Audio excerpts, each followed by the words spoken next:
All right, hello everybody, and welcome back to Assassins of Language Learning, where each time we talk about different motivation killers when it comes to language learning.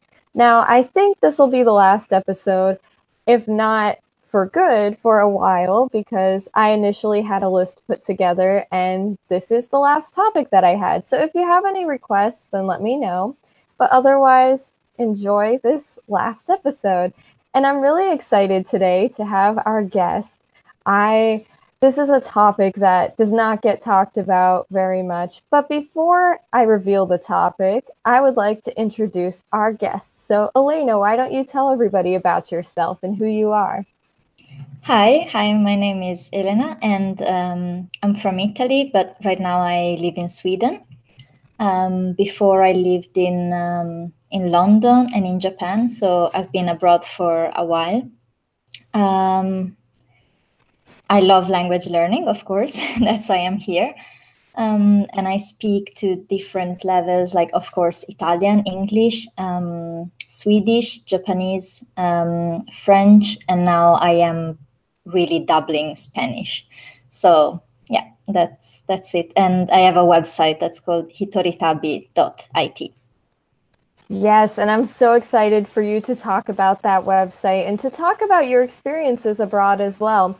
So this week's topic it's actually kind of like a dual topic. There are a couple of topics that we'll be covering. One of them, because they can go hand in hand.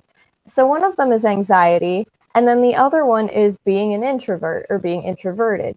So I'm really excited to dive into this topic. And it all starts out where, well, I was on Twitter and I actually came across a post of yours. And it was talking about a community for introverted or quiet language learners. And that immediately piqued my interest as somebody who is introverted myself. However, it seems like we live in this world of people who, in the community, tend to be more extroverted. And if they're not, then they're really good at hiding it because a lot of the time they'll kind of preach the whole speak from day one and you need to talk to people every chance you get. And I know that's something that I had been doing a lot as well and trying to really get out of my comfort zone. But it was really refreshing to see that post of yours and then beyond that, go to your website and see about it. So I read all of your posts and I was interested in your backstory, which was you went to Japan. Could you talk a little bit about your experience in Japan and what that was like? Okay, so well, first of all, thank you for taking the time to actually read. Like, it really makes me happy. I went to Japan at the end of 2012 because I got my BA in Asian Studies, and after that, I wanted to improve my Japanese. So I lived in Japan for 2 years in total, with a 6-month break in between. So from end of 2012 to 2015, and I studied at a language learning school. So that was, as you can imagine, a very big jump out of the comfort zone. So I had never left my country for long periods of times before. So that was my first experience of life abroad. And it was intense, definitely. So I did learn a lot. So that's when my love for language learning really started. And that's also when I learned some things about myself, about how we can learn better sometimes when we do things that are really not like us, let's say. So yeah, that's it, I would say. Okay. And so I did read some posts about Japan on your page and how that kind of changed things because a lot of people think that the pinnacle of language studies is when you go abroad. But you've actually shown that it's not just about where you are, but it's about what you do to learn. So I wanted to ask you about the backstory kind of your website and the Facebook group. Could you give everybody who doesn't know about it a little overview of both of them? Okay, so on my website, I write mostly about language learning from the point of view of introverted people and anxious people, because I have the luck to be both. And so I give tips that are aimed at this kind of people. So I really focus on being kind to yourself when you learn, because I think that learning should be an experience that gives us enjoyment, not anxiety, of course. So this is what I do on my website, and the Facebook group is a community that is related to the same topics. So everyone who is shy, introverted, or anxious is welcome to join and to share the struggles, share the victories as well, because sometimes, as you said, extroverted people are very loud and very out there, and that's amazing. They're very inspiring, but we maybe feel a little bit alone if we are like, oh, but I can't really speak from day one and I don't feel comfortable with that. So I think it's important to have a place where we can talk about that. Yeah, and I think that's fantastic that you're doing that. Like I said, I saw that post and immediately my interest was piqued because I don't see any of that out there in the language community. So I'm really excited that you bring that to light. Yeah, thank you very much. I did feel that there was a gap there, like there was something that was missing. So the language learning community online is really, really great. So there are so many people that are so sweet and supportive and inspiring. But I did feel that there wasn't someone that was talking especially to this kind of people. So I felt the need to, to talk about this kind of experience as well. And I'm so thankful that you do that and that you're joining me for this talk. I feel like especially anxiety is something that there's a huge gap in the language learning community for that. I've seen some videos and some posts about being introverted, not many, and they don't go very in depth, but especially with anxiety, I haven't really seen much at all. So I wanted to start off by talking about that. And I know some people who don't really know about anxiety, they don't have like a really good knowledge of it. They might mix that up with fear. And fear happens when you're learning a language, but anxiety is different. At least I feel that way. So what would you say is the difference between fear and anxiety? Okay, so actually I looked this up because it's a really good question. So I didn't want to say, I didn't want to lie to anyone. So actually fear is the response that we have to a real threat. So something that, is concrete and exists. And, for example, if you see a car approaching very fast, so you will get fear out of that, while anxiety is the response that we have to something that we are worried might happen, but is not an actual risk for our safety. So what we experience in language learning most of the time, like the two things can have similar reactions. So the physical reaction to fear and to anxiety can be similar because both cause some kind of stress. So the physical response can be similar. But most of all, what we feel in language learning is anxiety because we are not in front of an actual danger. So we are just, scared of speaking because we think that we might make a fool out of ourselves and, we might say something silly or make a mistake. So it is mostly anxiety, what happens in language learning. Yeah. And I think it's really interesting how you actually looked it up and took the time to differentiate the two, because a lot of people do think that they're the same thing and that both of them may not necessarily be a life-threatening response, but in reality, they're two different things. How do you think that each one can affect your language learning? Well, I think that, when we're scared of something in language learning, it's really paralyzing. So it can become, something that really gets us stuck. So, we can't make progress. And then it kind of becomes a catch-22 because, we can't make progress. So we are frustrated. And so, we're still less motivated progress, and it goes on and on. So I think it's important to look into the reason why we feel that way and to try, bit by bit to work on that. So not do something that makes us feel too bad, but also, not give up altogether because we don't see all the progress that we want straight away. Mm-hmm. And what parts of language learning do you find to be anxiety inducing? Okay, so let's say that for someone who suffers from anxiety, pretty much anything can be anxiety inducing. So it's like, a very small issue can grow into an anxious brain. It can grow to huge dimensions. But the things that I would say, like from talking to people and from my own experience, the things that are a recurring issue are, of course, speaking, because, both we are afraid of making mistakes. And, if we're also introverted, maybe we are not so much fond of talking with people we don't know. So, of course, speaking and then making mistakes as a consequence. So both making mistakes in speaking and making mistakes, for example, in writing. And then, if we share a post on Instagram, we're like, oh no, there is a mistake here. Now everyone will think that I am silly. Also, something else is resources, because right now with the internet, of course, it's great that there are so many resources that we can find and use, and many are free.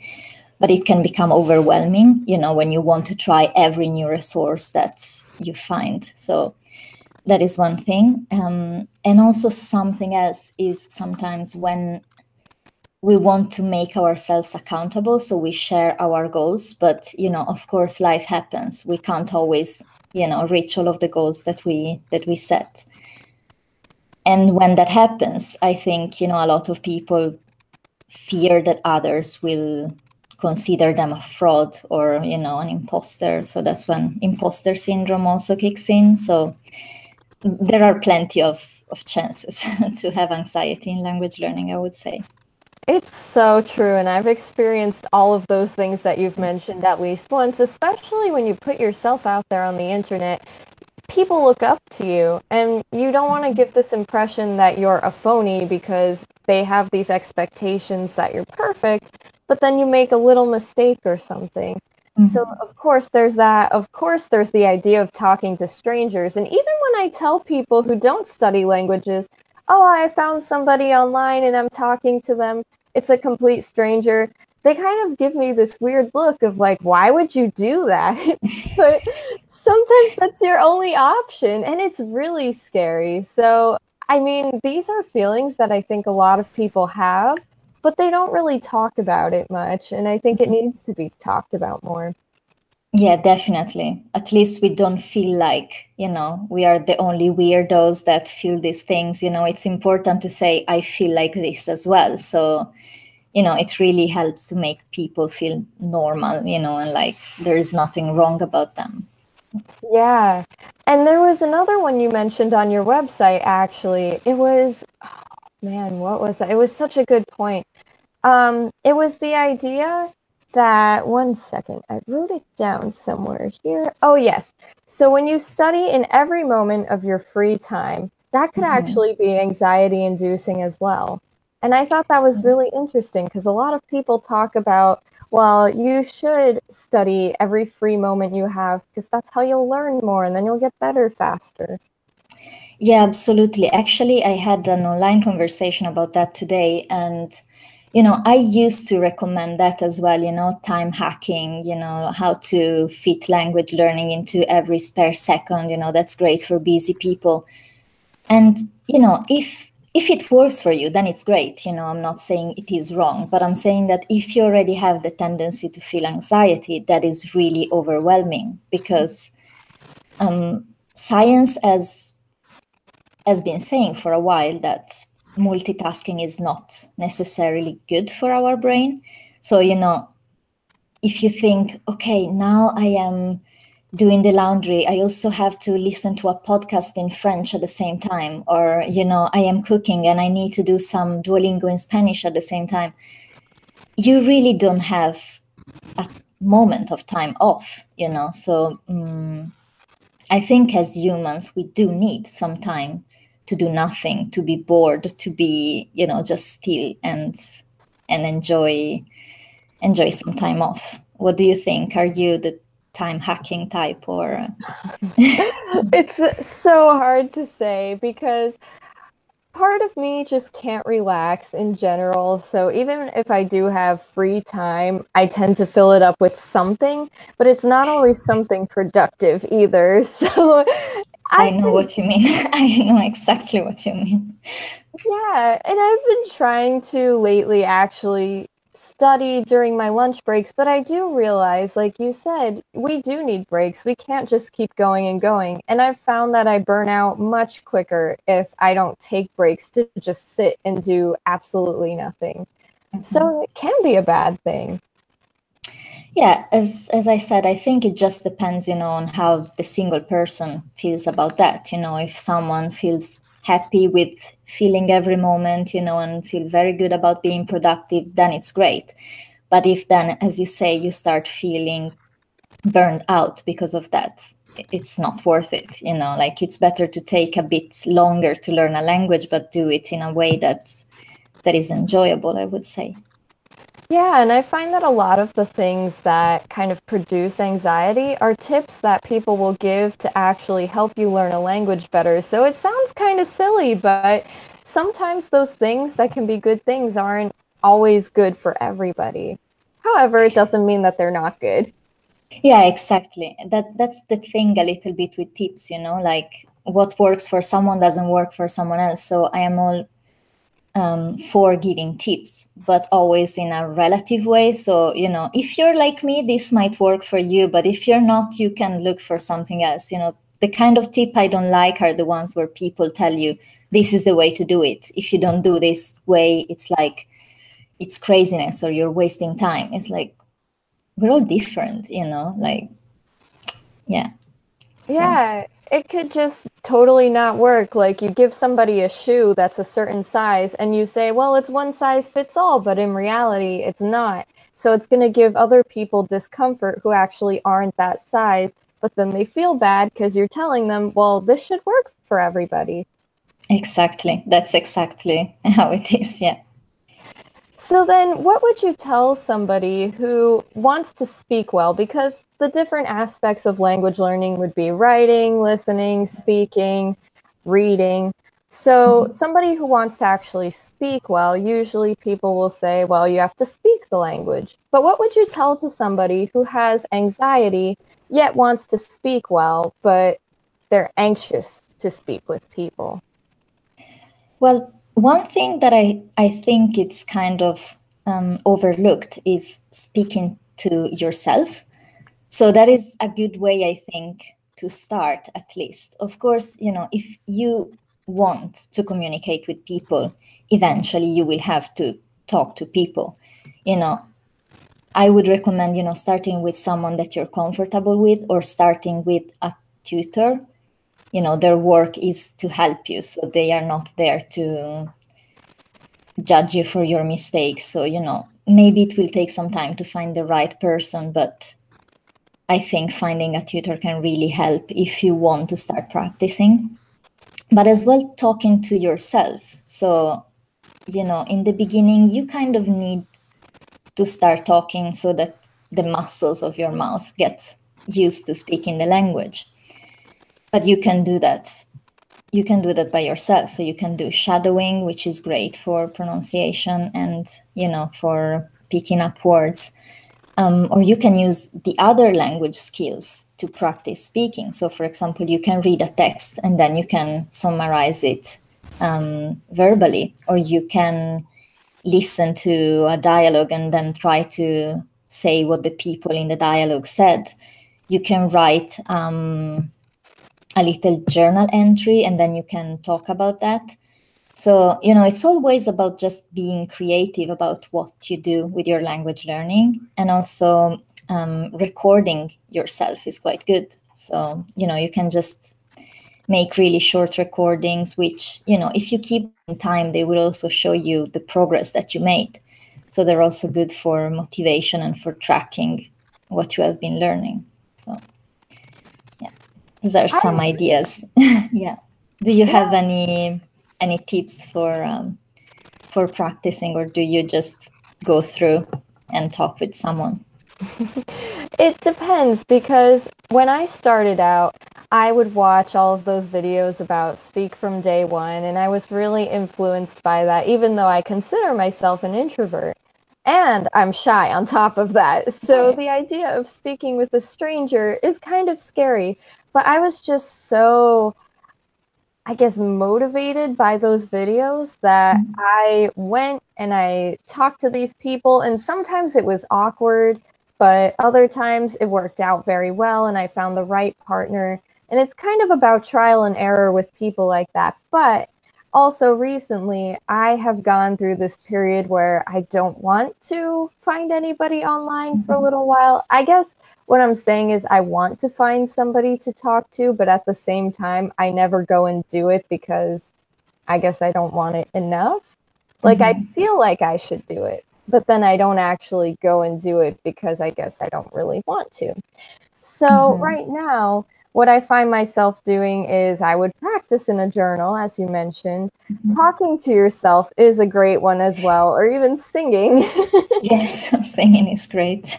Yeah. And then if you have a pet, because when I had my dog, I would actually talk to him in foreign languages. That's sweet. It was really silly, but actually animals sometimes do understand, because we would teach him commands in Spanish and he'd understand that. Now, he won't understand like my dialogue or anything, but it was still fun to be like, oh, you want to eat something? And I don't know, it was cute. But then on top of that, you have talking to your dog, you have singing. There's just so many things that you can do. And if you don't have anybody, or you don't want to do this by yourself, like talking out loud, but you want to remember what you're saying, you can record yourself as well. And sometimes I would just make up dialogues on my own and record them and listen to them and kind of make them silly. Like, I would just act out little scenes that I would make up through recording and then re-listen to them. That's actually a good way of remembering, I guess. You know, if you actually act a part to be in the dialogue, it really sounds. And also having fun is always a good way to remember what you have been doing. So that's really, actually, I'm gonna try that out. It's so much fun. It can get really like goofy, but it just makes you laugh and enjoy the time and not really think about the fact that you're learning a language. Because if you like acting, then that's kind of like voice acting and no one else will hear it. It's just you having fun, practicing the things that you learn. Yeah, absolutely. Yeah, I agree. So then my next question is, can somebody get good at a language if they don't speak from day one? I think so. So, as I said, when we talk about speaking from day one, we usually refer to speaking to someone, so speaking to native speakers. So, as we said, one could start speaking from day one, but speaking, by themselves. So, you can repeat a dialogue, you can do shadowing, everything we just said. And also, I can say from my own experience, I usually don't speak from day one, as in speaking to other people. I think people who speak from day one, they get quite good at expressing themselves somehow fast. But, maybe they make a lot of mistakes, and that is not really something that I am very comfortable with. So, of course, mistakes are a part of learning, but I don't want to speak when I can still only make sentences that, as in, cat on table kind of sentence. So I prefer to wait a little bit, and then when I start speaking, I am a little bit more articulate, and I can make sentences that are still simple, still with mistakes, but at least have a little bit of structure. And I think that works well for me. So it didn't really stop me from learning 5 languages now. So that's okay. I think just as long as you start speaking at some point, if that is your goal, then it's fine not doing it from day one, I would say. Yeah, and I agree with you completely. I mean, like, I don't know, I kind of go through the same thing as you, where I might not actually speak from literal day one, but I've openly admitted that I tend to be a perfectionist, and that definitely gets in the way. I'm not the person who will be like, you must make mistakes, watch me make mistakes. I've openly said, I don't enjoy not that I don't enjoy being corrected, but if you get corrected too much, it could be really demotivating. So I think that if you do it too early and you're the type of person who does get demotivated if you get corrected a lot rather than just once in a while, then maybe speaking from day one isn't your thing. Yeah. And in that case, also, if you get corrected from like for everything, I think you should also consider who you're practicing with, because I saw one of the videos where you were talking about that. And, if you have a tutor, for example, or even a friend, that corrects you all the time, it is your right to tell them, please don't do that. Like if there is a mistake that I keep repeating, you can write it down and tell me at the end. But, let me finish a sentence, or let me finish, a little bit of conversation before you butt in and correct everything that I say, because that's not really a way of practicing. I would say, good teachers, in my experience, like tutors that I've worked with, they have a way, of noticing your mistakes, and then, maybe trying to make you say the thing again, trying to correct you in a way that is not so much in your face, that is not so strong and so demotivating, as you said. Yeah, and I've had, in my experience, there was this professor, and he was a really, really nice guy, so supportive, so encouraging. But the way he went about correcting was, this was for interpreting classes, so it wasn't a language class necessarily, it was to check our interpreting. And so we would interpret, and he would just cut us off in the middle of our sentences, and he wouldn't straight out say, you're wrong, but he would say the way that he liked saying it above us while we were talking, and then we would forget what we were interpreting. So it actually kind of was a bad thing, because not only was it demotivating, but then we forgot what we were talking about. Yeah, it doesn't sound like a great way to go about it. Yeah. And I think it is important what you said about, choosing who you let correct you and telling them if they're correcting you too often. They should be able to respect that, because, yeah, it can be very demotivating if they're correcting you every second on everything. Yeah, absolutely. So then my next question for you is, how, when you're experiencing anxiety, whether it's while you're talking to somebody or right before you're about to go talk to somebody, or just in general, you're experiencing anxiety in life, how do you cope with that when it comes to language learning? Okay, so that's interesting as well, because in my life, I actually experience that often it's the other way around. So language learning helps me to cope with anxiety. So, of course, when it's anxiety not related to language learning, when I experience anxiety in my life in general, I find it quite calming to turn to language learning. So for me, it's kind of a tool for self-care. It's my hobby, and it's something that I love doing.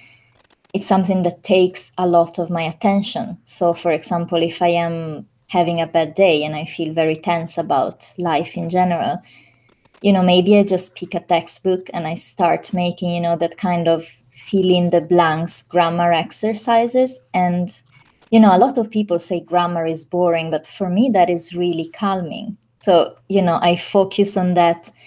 It's not a task that requires a lot of me, because, it's just, okay, this grammar form, practice it now. And I just get lost in it, and it really calms me. So in a way, I can say that language learning has helped me. So there has been, grammar, or when I was in Japan, when I had really bad days, I would start practicing kanji writing by hand. So, I would write pages and pages of kanji by hand. I would say it's like a mindful activity that really helps me release some of the stress. So yeah, there is this. But yeah, when I feel anxiety about language learning, I would say it depends how severe it is. So if it's something that I really feel bad about, then maybe I would skip it. But if it's, just kind of a bit of nervous feeling when you're about to start a session with a new tutor, I kind of just, tell myself, okay, take a big breath. Nothing is going to happen. They're going to be nice, and it is their job to help you.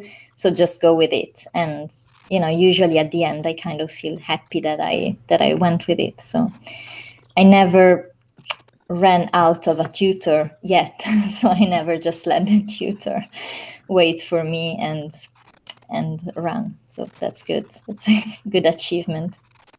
Yes, and I think a few things you said, they were so good. Like doing something that you like can be very therapeutic, whether it's studying grammar or whatever your hobby is in general. And then the other thing is kind of reminding yourself, kicking out those false thoughts of what could happen during when you don't feel like talking to your exchange partner, especially if it's your first time meeting them. I find that I get really nervous. And it's kind of like I almost hope secretly that they cancel. Yes, true story. Yes. And I know that's so bad. It really is. But, I get that feeling before we talk. But then, like you said, in the end, I actually am happy that I did it. And it's the same thing in general. Being an introvert, I kind of get that feeling before I go somewhere, too. I don't always want to go. I mean, like, I do want to go, but then when it's time to go to whatever event it is, then I'm like, maybe I should just stay instead of going. But then I end up going, and then I'm happy that I went in the end, even if I really had to push myself out the door to go do that. Yeah, I think that is quite common for introverts to feel that way. It's not like, a lot of people say, oh, introvert, then it means you're antisocial. No, not at all. We like our friends, we like the people that we have around. It's just that we get really tired sometimes in social situations and, maybe more exhausted than an extrovert would get.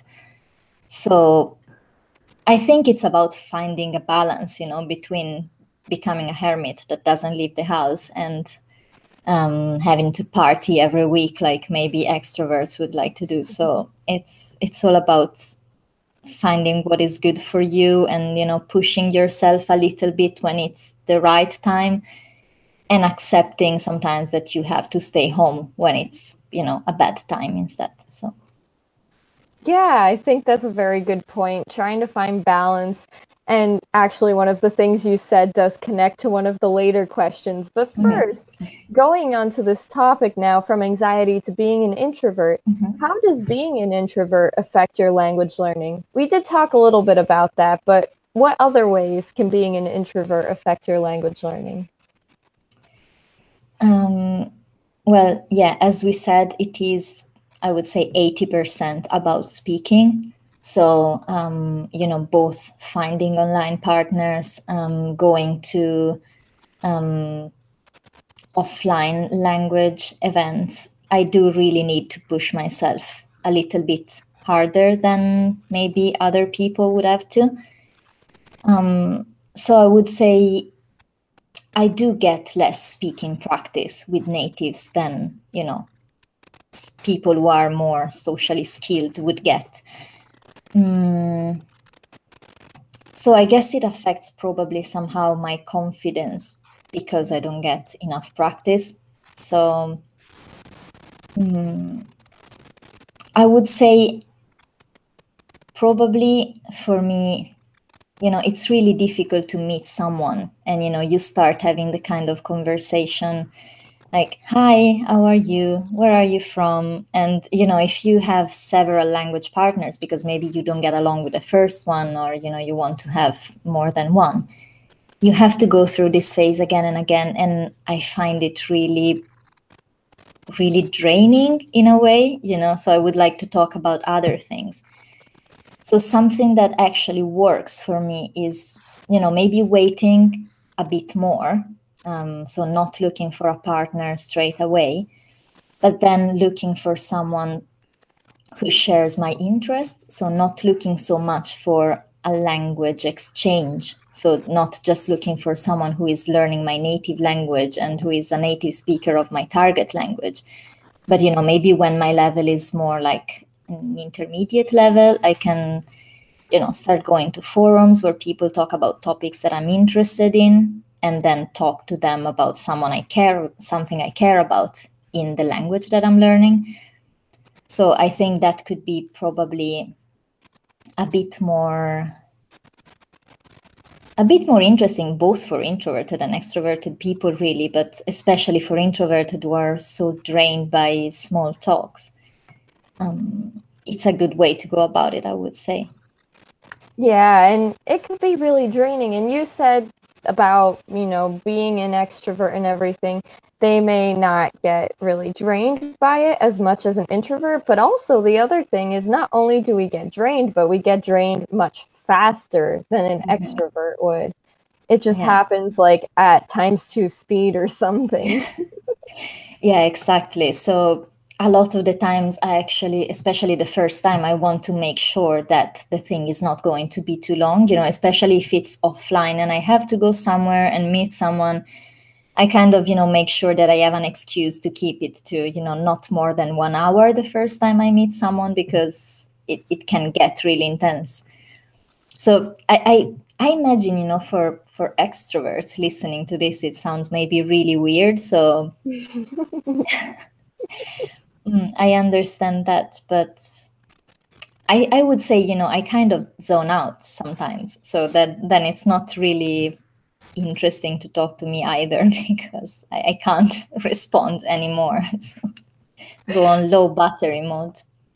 I know exactly what you mean. Yeah, after a while, you just hear it's like if you've ever watched the Charlie Brown movies or anything, that teacher who will go wah wah wah wah, and you just kind of don't even hear words anymore because you're tired, you're drained, and it's nothing that the other person did. It's just how we're wired, and you can't be doing things for too long. So I think it's great that you mentioned that tip about actually kind of not like an excuse, but having some reason to keep it for just an hour long or however long you feel comfortable with, especially if it's the first meeting.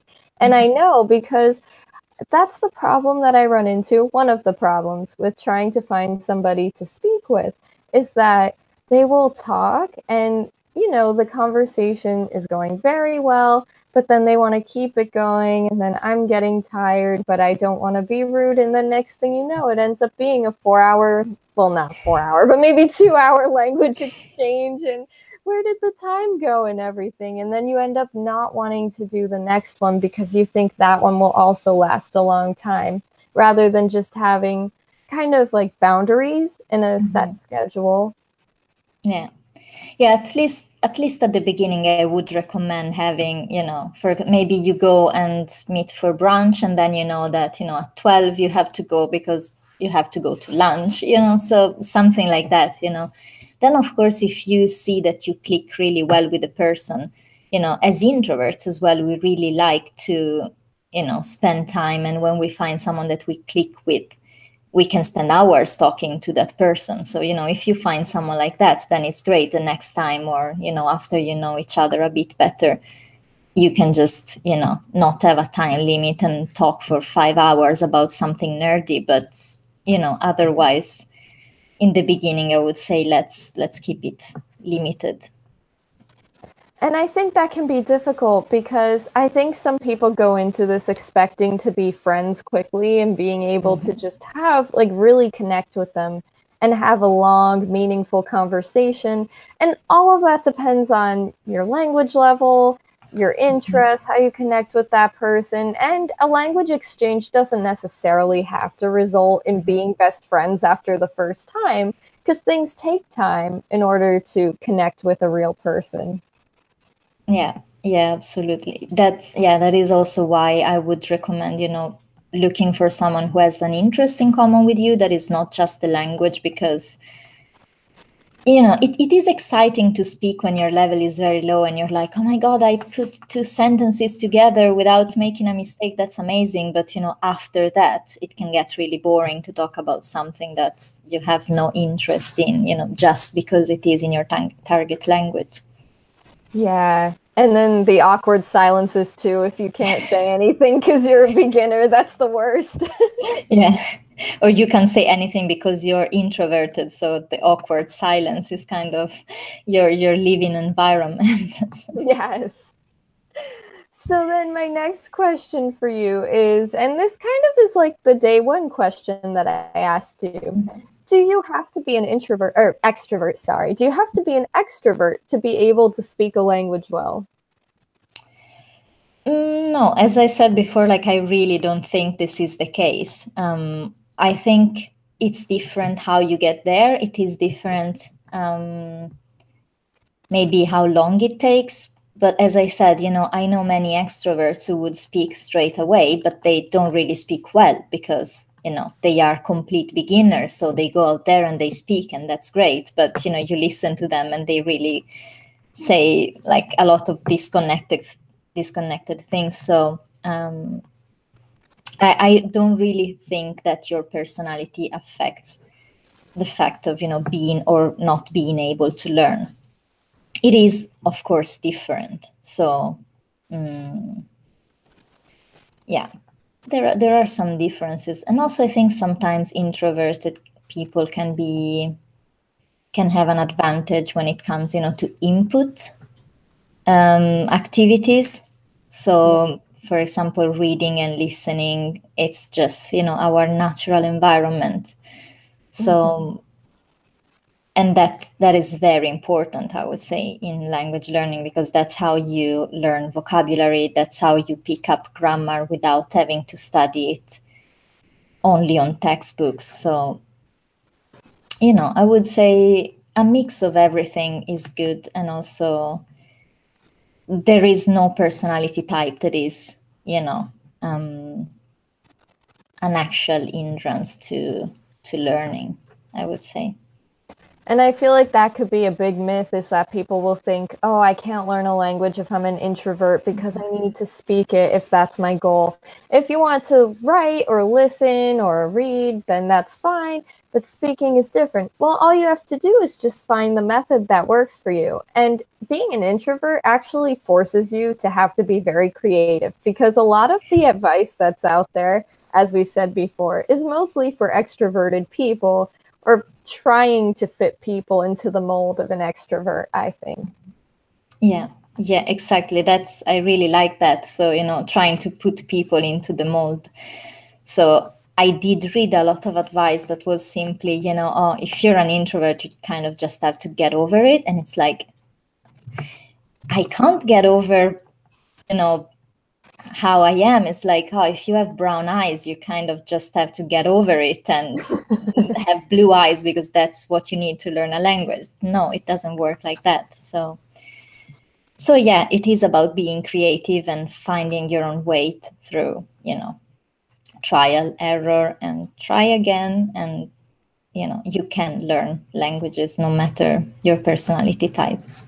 I really like that example you gave about the eyes, because, you can't really change your personality, and you could try to, and it may fool some people. It may even fool you for a little bit. And it's good to get out of your comfort zone. But it's like when you say you are complaining about having brown eyes and people are like, well, have blue eyes. You could go buy colored contacts, but your eyes will always be brown.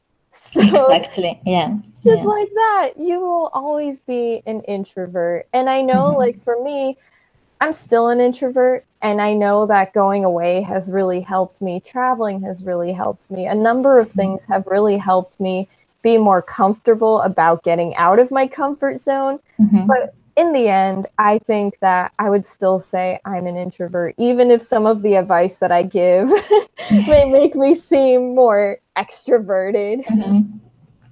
Yeah, absolutely. And also, I would say, trying to be what you're not, it hurts.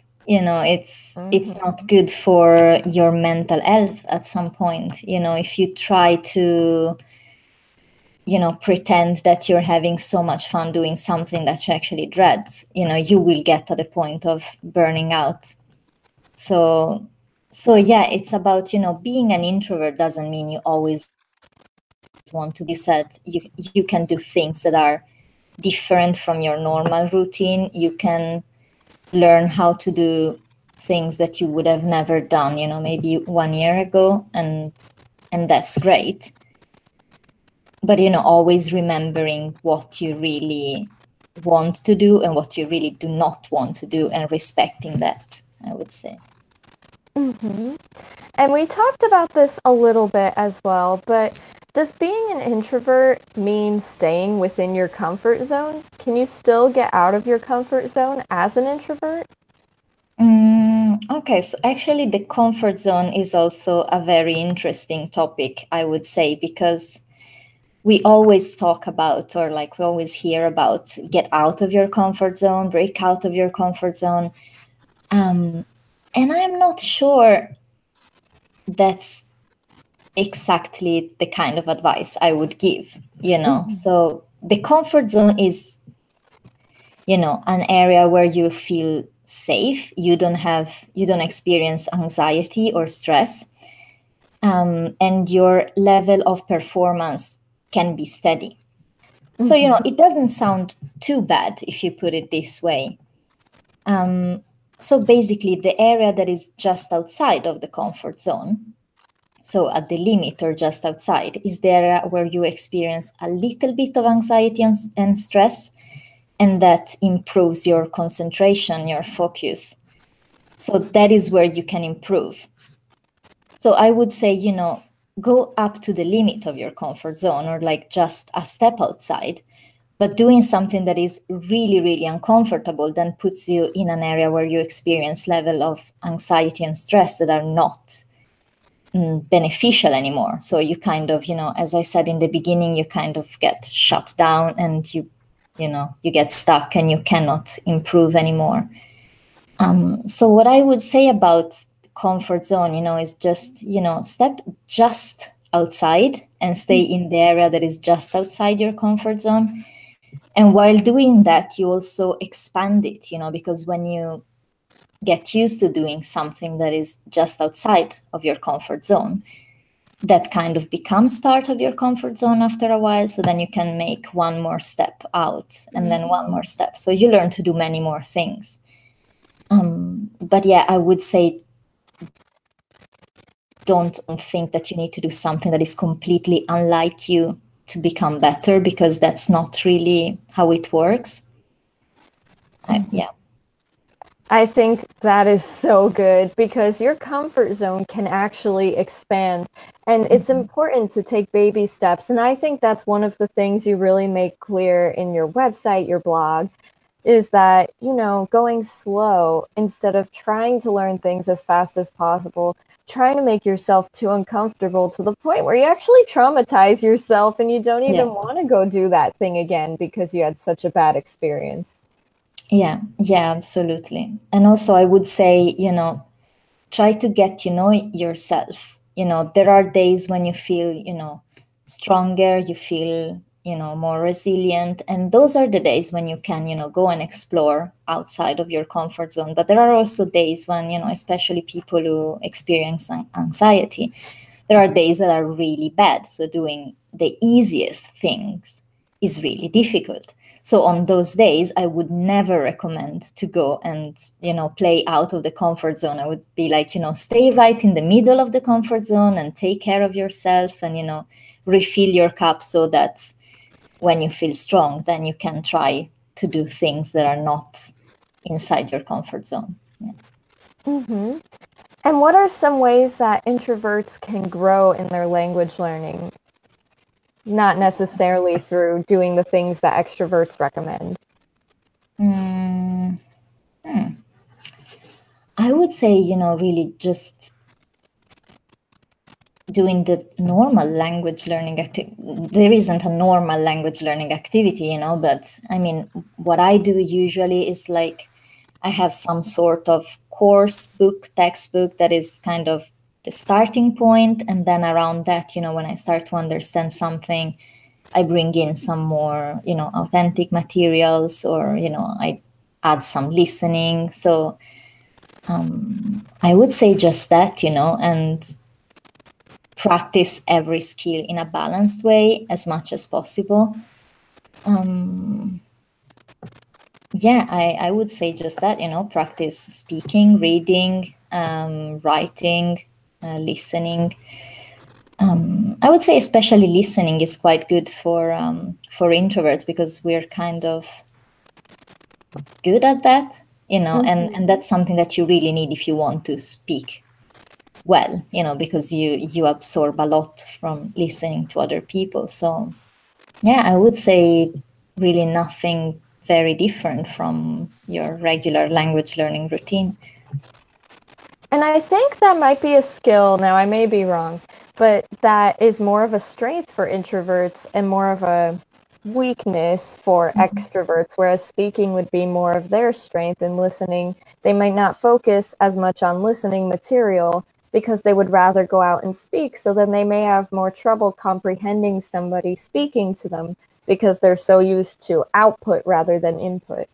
Mm-hmm. That is a good point, and it's very good to remind to extroverts as well, that listening is important, like both on a language learning and on a human, like personal way, because,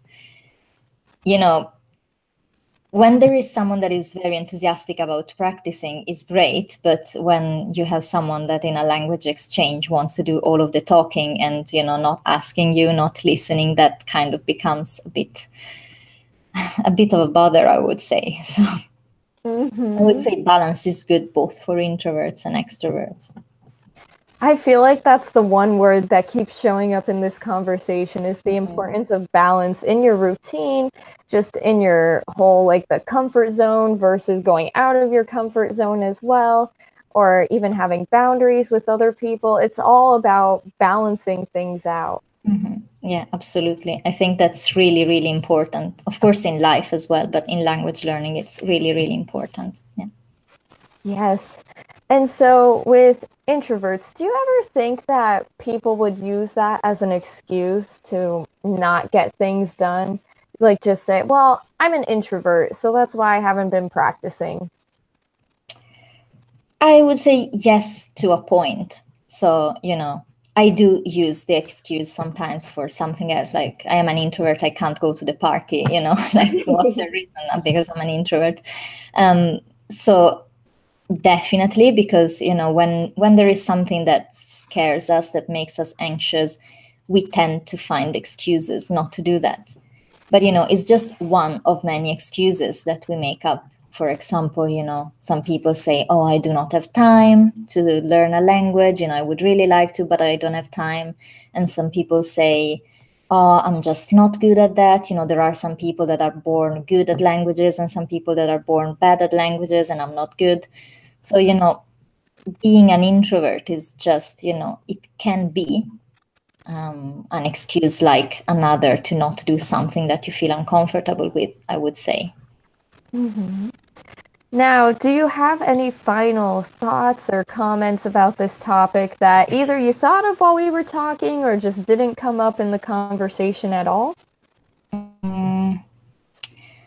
I would say, well, final thing, that it's very important is to be kind to yourself, whatever your personality type is, because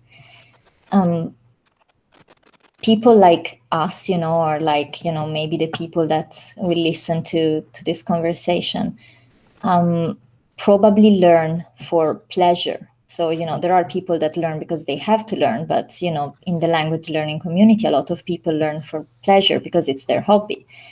So there is no point really in doing it in a way that makes us feel bad. So, of course, to improve, you need to struggle a little bit with something, but not to the point where you feel bad. So, knowing yourself and knowing what your limits, what your boundaries are is really important. So I would say, take time to know yourself as a language learner to actually get the best of the experience. I think those are all wonderful points, especially about being kind to yourself, because that did come up a little bit, but not enough. And I think we do tend to be hard on ourselves, whether we are introverts or extroverts. We just have these goals. And then, of course, like you said before, when we share them with everybody, if we don't live up to those goals, if we don't accomplish them in that time frame, we end up kind of kicking ourselves if other people don't do it for you. And it's really Absolutely. bad. Yeah. And usually other people don't do it for us because, other people know that there are limitations, that there are problems, and usually other people are much kinder to us than we are to ourselves. So when you're about to kick yourself, you maybe just can ask yourself, what would my friend tell me if I told them that I didn't study 20 pages this month as I plan to do?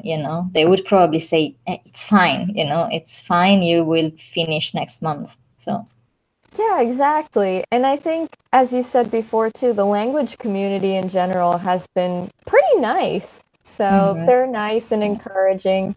So I guess kind of have the mindset that you would have towards somebody else, like you said, if they said, well, I didn't accomplish this, and you say, well, that's okay, you'll get to it. yeah, absolutely. Yeah. How is it on YouTube? Because I'm not very familiar with the language community on YouTube. So is it nice? Are people nice and supportive, would you say? I would say for the most part, yes. There are mean people everywhere in the world. So, I mean, you can't avoid certain people who will just kind of be mean for no reason or overly critical. But for the most part, people, in my personal experience, as well as what I've seen in comments on other people's videos as well who practice their languages, a lot of them have been extremely supportive, whether they're a beginner or an advanced learner of that language. Okay, that's great. Yeah, that's good. Yeah, it's a really nice community. And I wanted to thank you so much for taking the time to do this interview with me and talk about these topics that aren't really talked about that much. Thank you for having me. It's really important, I think, to talk about this. So I'm really happy that I had the chance to discuss this with you. And I think I also got a lot of ideas from you. So I'm going to watch the video again and take notes about what we said and the questions you asked. So. I need to do that as well because you gave tons of good advice. And for those who are watching that have not seen your blog, you actually do have a post with creative things that an introvert could do. You had a certain number, it was like over 20, I think, and they were all really good ideas. So even more than were mentioned in this video, there are some on your website as well.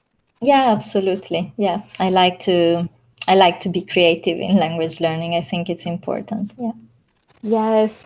So I'm really happy that I got to meet you and that you agreed to this. You were one of the only people out of these interviews who I didn't know for a long time previously before doing this. So it's actually my first time talking to you now. Yes, I'm really happy that we had the chance because, I think we had a very good exchange. So I'm happy that we had the chance to meet for this video and it was fun. It was interesting. Yes, I really enjoyed it and got a lot out of it. And I hope that the people watching, well, I'm sure that they did as well, whether they're extroverted or introverted. And also, please follow Elena on everything. I have all her links in the description, including social media, website, even the Facebook group, which I know I am interested in joining myself as well. So, yes, Absolutely, follow you're her. welcome. Oh, thank you. And yeah, so follow her and be sure to subscribe to me as well for more videos on language learning related topics. And if you do have a request for Assassins of Language Learning, let me know. I will link the other videos if you haven't seen them before somewhere around here as well. So thank you all for watching and joining, and I'll see you guys next time. Bye-bye. Thank you. Bye.